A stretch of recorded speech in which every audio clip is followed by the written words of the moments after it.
Hi, everyone, and welcome back to the show. I am your host, Mike Malatesta.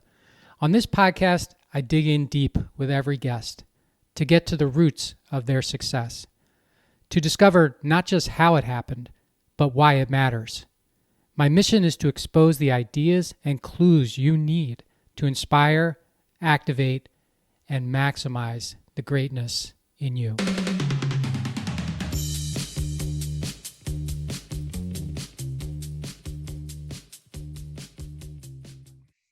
Hi, everyone. Thank you for joining me for another solo Friday episode of the How Did It Happen podcast, powered by Winject Studios. I've been thinking a lot about being myself. What does it mean to be myself? Am I always myself? Have I always been myself? And, a lot of people say, be yourself. The power that you have in your life is to be yourself. And I do believe that, but I was watching, what got me interested in talking about this with you is I was watching the series, it's on Theranos, and the founder of Theranos, Elizabeth Holmes. And I don't remember which streaming it's on, but it's a pretty good series. It's like 6 or 7 shows that kind of take you through the history of the company she founded, which is called Theranos. And along the way, she's very young when she started this company, and they go through these different people who came into her life, who influenced her, and how she changed. And there's very dramatic change in the show. So much change that she sort of takes on the persona of Steve Jobs, including dressing like Steve Jobs used to dress, and changing her voice, and just some really meaningful changes. And obviously I never met her. I haven't met her. I haven't never talked to her. But if I did, it would be interesting to see if the changes were as dramatic as they were in the show. I'm hoping they weren't, but maybe.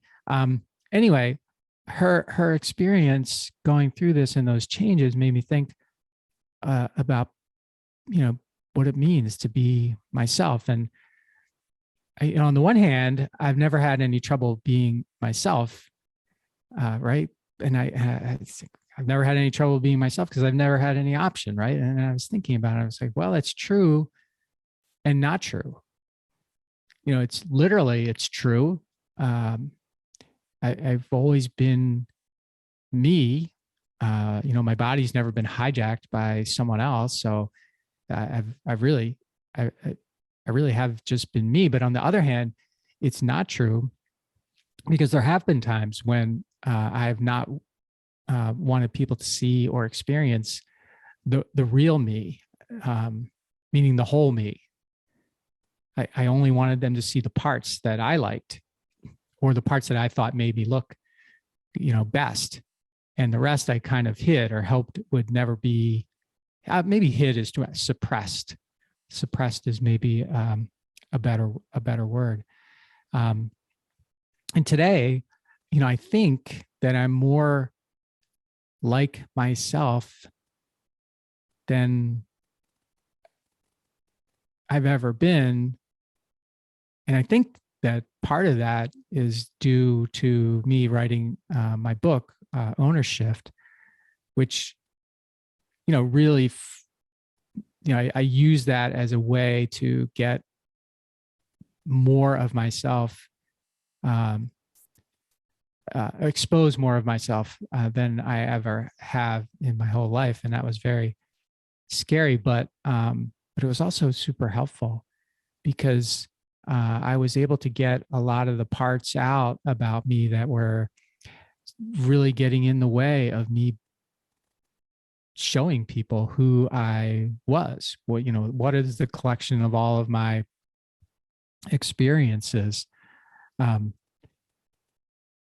I still don't think it's completely safe and it'd be interesting to hear if you agree or disagree with this, but I still don't feel like it's completely safe. Or maybe a better thing is that it's completely warranted for me to be myself, what people call, my truth or whatever, all the time.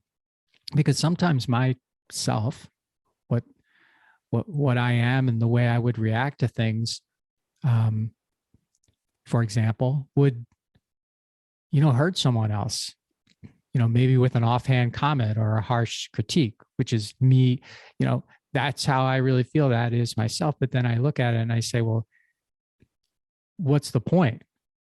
Right? Doing something like that, uh, doesn't support the myself that I want to be, and not doing it doesn't hurt the myself that I want to be either.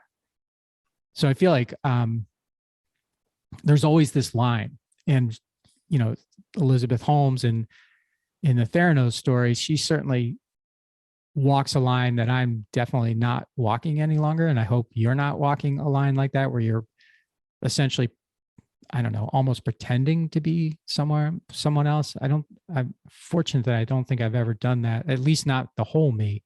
Maybe you emulate little parts here and there, but I don't know that it's ever a good idea to be 100% me, especially when that, would cause me to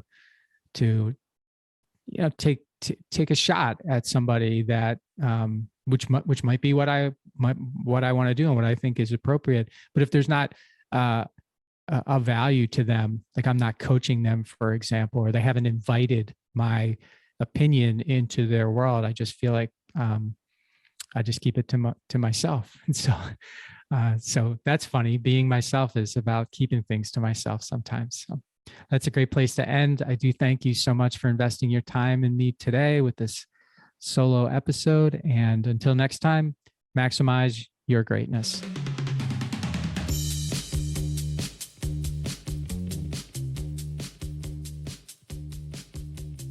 Podcast is brought to you by Wincheck Studios. We are an all-in-one educational platform for podcasters that revolutionizes how hosts leverage content to increase engagement with listeners, downloads, and income. We come together to focus on community, collaboration, and collective impact. For more information on how you can interact directly with our hosts, access exclusive live content with offers you can't get anywhere else from our official partners, join our purpose-driven community by visiting www.winject.com. If you're ready to build a career doing what you love, then we're ready to see you there.